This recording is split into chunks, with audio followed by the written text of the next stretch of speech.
Anda di Kompas Bisnis bersama saya Diah Megasari Anjaya. Indonesia punya dua wajah garis kemiskinan, versi Bank Dunia dan versi BPS. Apa perbedaan keduanya? Saya akan tanya langsung Direktur Kebijakan Publik Selyos, Mas Media Wahyudi Askar. Halo Mas Media. Halo Mbak. Mas, to the point nih. Ya. Ini dia, dari total jumlah penduduk Indonesia 285 juta, angka kemiskinannya ada di 60%. Jauh berbeda dengan versi BPS di level 8%-an. Ya. Mas Media bisa menjelaskan perbedaan ini kenapa sih Mas? Ya, banyak yang kaget ya, masyarakat pun kaget, termasuk juga pengambil kebijakan. Angka kemiskinan kita 60%. Nah, sebetulnya memang yang menjadi indikator utama dari World Bank itu adalah karena kita sudah dikategorikan upper middle income, menengah atas ya. Karena pendapatan per kapita kita sudah di atas 4.500 US dollar. Jadi implikasinya kita harus menggunakan standar kemiskinan negara kelas menengah atas. Itu di angka 6,8 US dollar per day. Sehingga ketika kita menggunakan angka itu, ketemulah bahwa angka kemiskinan kita di angka 60% menurut World Bank. Nah, BPS menggunakan metodologi pengukuran kemiskinan yang berbeda. Yaitu Berdasarkan BPS menyebutnya GKM dan garis kemiskinan non makanan. GKM itu garis kemiskinan makanan. Dan standar kemiskinan BPS itu sudah berlaku sejak tahun berapa?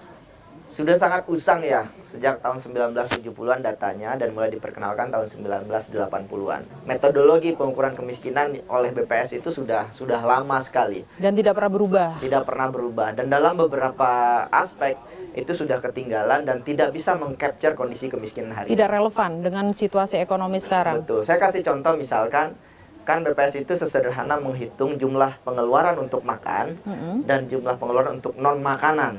Oke. Ya, nah tahun 1970-an konsumsi rumah tangga untuk makanan itu sekitar 70-an%. Dominan. Tapi kan sekarang sudah berubah. Sekarang konsumsi rumah tangga terhadap makanan itu kecil sekali. Sudah di angka sekitar 20-30%. Artinya terjadi perubahan gaya hidup masyarakat. Yeah.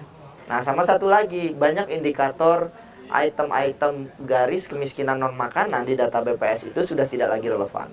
Contoh misalkan ada pertanyaan di BPS itu, berapa pengeluaran Anda untuk perumahan misalkan. Itu perumahan hanya untuk milik sendiri gitu ya. Dan tidak mengcapture hutang misalkan KPR begitu ya. Dan kita tahu hari ini masyarakat banyak sekali yang harus menggunakan KPR, bahkan 50% dari pengeluaran rumah tangga misalkan gitu ya. Dan itu tidak tercapture dengan baik oleh metode pengukuran BPS begitu. Jadi ada banyak kekurangan saya kira, dan itu perlu didefinisikan ulang kembali metodologi pengukuran kemiskinan BPS. Begitu. Oke, satu pertanyaannya Mas, tapi kita ke grafis selanjutnya. Nah, ini kan Indonesia secara pendapatan per kapita kan masuk di upper middle income country ya, betul ya? Harusnya dengan 6,85 dolar per kapita per hari ya ini. Tadi Mas Media juga bilang bahwa pemerintah kita dalam tanda kutip selalu membanggakan menjadi bagian dari negara yang duduk di G20 bersama dengan penghasilan juga segini, upper middle income segini dengan dengan pendapatan yang ya harusnya setara dengan negara-negara maju. Ya betul, Indonesia harus pakai ini dong harusnya, karena upper middle income 6,85 USD harus menggunakan indikator ini. Jadi justru jangan kita gunakan indikator kemiskinan mengikuti negara miskin supaya kelihatan kita bahwa baik-baik saja begitu ya. Jadi ya perlu lebih fair juga gitu ya. Oke, maksudnya gini, Mas Media mau bilang bahwa ada inkonsistensi penghitungan ketika pemerintah bangga bahwa Indonesia adalah negara upper middle income, harusnya garis kemiskinan juga memakai penghitungan ini dong. Betul sekali. Ada yang tidak konsisten artinya? Iya, jelas ada yang tidak konsisten. Tapi menariknya begini Mbak, sebetulnya angka kemiskinan itu untuk apa? Nah, akhirnya yang banyak terjadi adalah di negara manapun, itu banyak angka kemiskinan itu dikamuflase, begitu ya. Dimanipulasi supaya tidak terlihat ada masalah di dalam negara tersebut gitu ya. Makanya ada jokes di antara para scholars itu, negara miskin itu salah satu indikasinya adalah negara yang memanipulasi data kemiskinan. Dan itu banyak terjadi di Afrika, di beberapa negara di Amerika Latin misalkan, pemerintah mencoba menunjukkan bahwa program pemerintah sudah berjalan dengan baik begitu ya, sehingga kemiskinannya kecil. Karena angka kemiskinan salah satu indikator KPI juga bahwa pemerintah berhasil atau tidak. Sebenarnya gini, saya pengen balik lagi ke hal teknis sih. Tapi ini juga menjadi menjadi pembahasan di mana-mana. PPP. Kita $1. Ternyata kata BPS, $1 PPP itu tidak sama dengan $1 kondisi market sekarang. Misalnya sekarang katakanlah let's say 16.500 mungkin kayak gitu. Ternyata ini BPS bilang satu PPP tahun 2024 itu adalah 5.993, hampir 6.000 lah. PPP itu pengertiannya seperti apa? Kenapa $1 PPP itu di sini kata BPS 6.000, hampir 6.000, tidak seperti dolar pada umumnya yang 16.500 mungkin. Gimana? Ya, PPP itu menjelaskan sebetulnya kemampuan daya beli masyarakat, makanya tidak berkaitan dengan nilai tukar biasanya gitu ya. Jadi kemampuan daya beli masyarakat untuk membeli suatu barang, dan itu bisa comparable antara satu negara dengan negara lain, dan biasanya itu ditautkan dengan harga yang ada di Amerika Serikat begitu ya. Sehingga memang PPP nggak bisa otomatis dikonversi menjadi rupiah, katakanlah begitu ya. Tetapi PPP adalah jalan yang paling mudah untuk mengukur standar kemiskinan membandingkan antara satu negara dengan negara lain, begitu ya. Artinya kalau kita mengikuti PPP, nggak ada yang salah dengan PPP itu, bahwa kemiskinan kita masih tinggi, begitu. Jadi ya itu harus diakui saja, gitu. Jadi nggak perlu dipertanyakan juga standar kemiskinan World Bank berdasarkan PPP. Pertanyaannya sekarang, apakah pengukuran kemiskinan BPS lebih baik? Nah, ini juga yang menjadi pertanyaan, karena ini balik lagi ke kebijakan domestik kita. Nah, di sini yang saya kira perlu ditinjau ulang begitu ya. BPS itu menentukan garis kemiskinan berdasarkan penduduk referensi 20%, yaitu penduduk yang mereka di atas garis kemiskinan. Sedikit di atas garis kemiskinan, 20%. Nah, masalahnya adalah ketika yang 20% ini juga turun pendapatannya, otomatis garis kemiskinan di Indonesia juga akan relatif stabil atau bahkan turun. Nah, itulah yang terjadi hari ini. Ketika kelas menengah rentan makin banyak, pengeluaran mereka makin kecil, akibatnya adalah garis kemiskinan kita juga makin kecil. Gitu. Jadi itu salah satu implikasinya. Dan sama satu lagi, kita menggunakan pengeluaran sebagai indikator kemiskinan. Di negara maju itu sudah menggunakan pendapatan. Karena kalau pengeluaran dalam banyak hal itu dikritik ya, sebab pengeluaran itu tidak mencerminkan kemampuan finansial kita. Sesungguhnya tidak mencerminkan kemampuan finansial. Karena bisa jadi utang. Saya pinjol, hutang, saya spending banyak, pengeluarannya juga akan lebih banyak. Sama satu lagi juga nggak mencerminkan ketimpangan juga, karena pengeluaran makanan antara orang kaya sekali dengan orang menengah bawah itu nggak jauh beda. Pertanyaan selanjutnya sebenarnya ini menarik juga nih. Data Susenas Maret 2024 bilang 40% orang miskin di Indonesia itu memiliki pekerjaan. Tapi ternyata angka itu tidak berubah dari tahun 2015. Tapi jangan dijawab dulu. Kompas Bisnis akan segera kembali setelah ini. Anda kembali di Kompas Bisnis, masih bersama Mas Media Wahyudi Askar, Direktur Kebijakan Publik Selos. Mas Media, saya pakai data Susenas, masih berhubungan dengan ini, bahwa 40% orang miskin di Indonesia memiliki pekerjaan. Yang menarik adalah data Susenas 2024 ini tidak berubah dari tahun 2015. Apakah, gini pertanyaannya adalah, apakah mencari pekerjaan layak di Indonesia itu sangat sulit? Yang artinya saat ini kita mau kerja keras pagi, siang, sore, malam, kita nggak akan sejahtera, kayak gitu. Gimana Mas Media? Iya, ada banyak hal yang bisa menjelaskan ini ya. Salah satunya memang karena shifting pekerjaan, Mbak.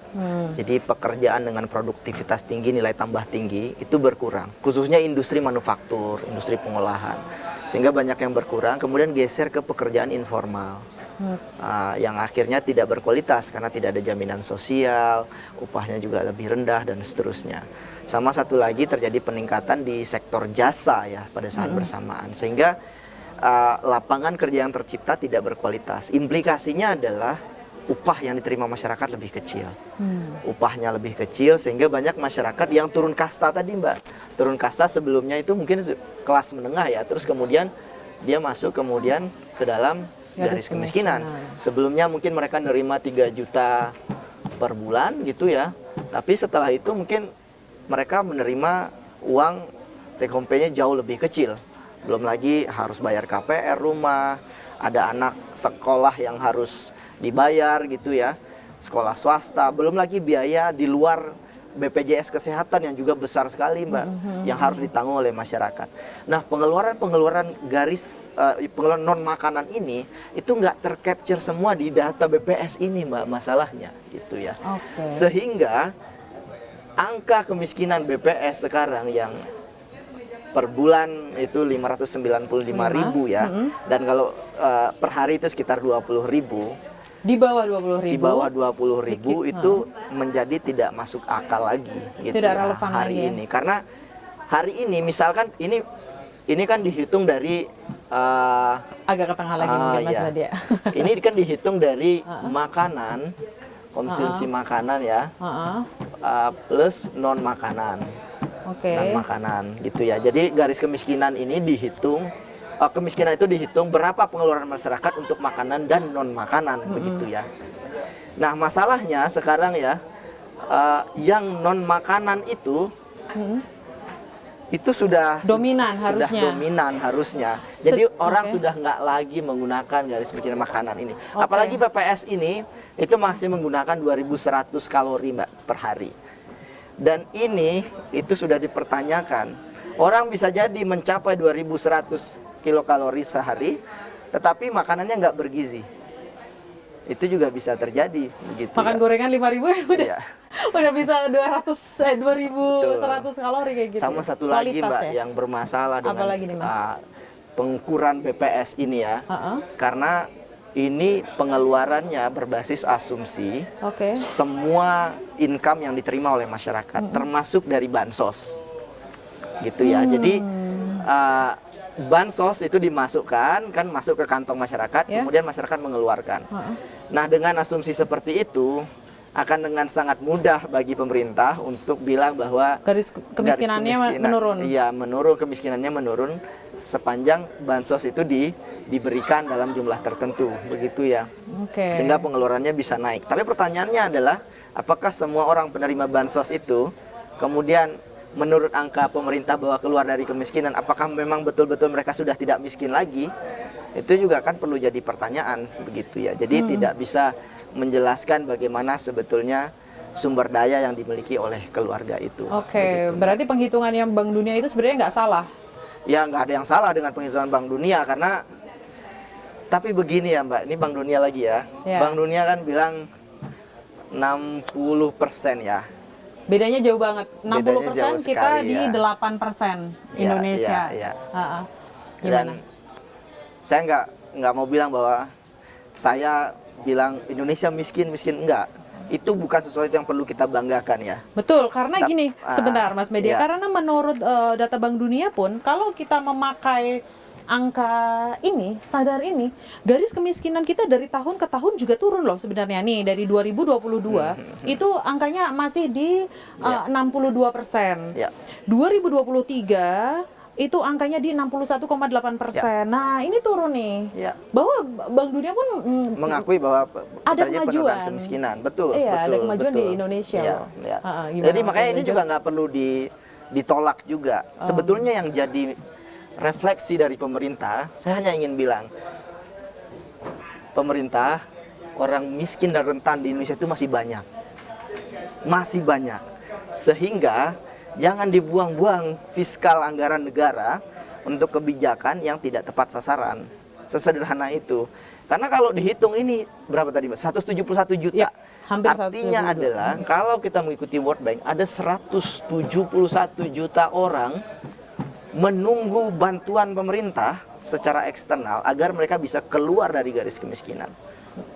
Jadi refleksinya adalah ya pemerintah dengan masyarakat rentan sebanyak ini juga jangan buang-buang anggaran fiskal kita yang terbatas, begitu Mbak. Oke, ada masyarakat yang menunggu bantuan dari pemerintah. Maksudnya, saya luruskan lagi nih, ada segini angka masyarakat yang sedang menunggu bantuan pemerintah, bansos, atau sebenarnya mana yang lebih urgent dengan lapangan pekerjaan yang layak? Kalau studi saya, tapi ini beneran jurnal ya Mbak, dipublikasikan di jurnal internasional, program kemiskinan yang paling, pemberantasan kemiskinan yang paling efektif itu PKH, karena kondisional dan kemudian uangnya diberikan langsung ke masyarakat. Jadi hanya diberikan untuk orang-orang tertentu rentan, dan itu paling efektif mengurangi kemiskinan. Tetapi yang PKH ini meskipun pemerintah baru menyalurkan ya bulan lalu, tapi saya harus question mark-nya gede banget karena coverage-nya itu tidak mengalami peningkatan signifikan. Jadi jumlah penerima PKH itu tidak mengalami peningkatan signifikan, begitu ya. Karena tadi jumlah penduduk miskin kita dianggap sedikit. Hanya mana tadi 8% gitu ya. Jadi karena penduduk miskinnya hanya dianggap 8%, alokasi anggaran negara untuk masyarakat kecil itu juga akhirnya menjadi terbatas. Pengentasan kemiskinan di Indonesia bukan prioritas.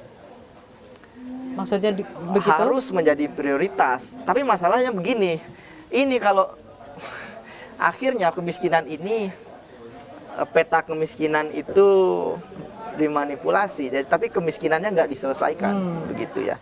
Akan jauh lebih baik ketika negara tahu siapa yang masyarakat rentannya, dan kemudian tahu obatnya apa, dan kemudian diselesaikan persoalan kemiskinan itu. Daripada ngutak-ngatik angka aja.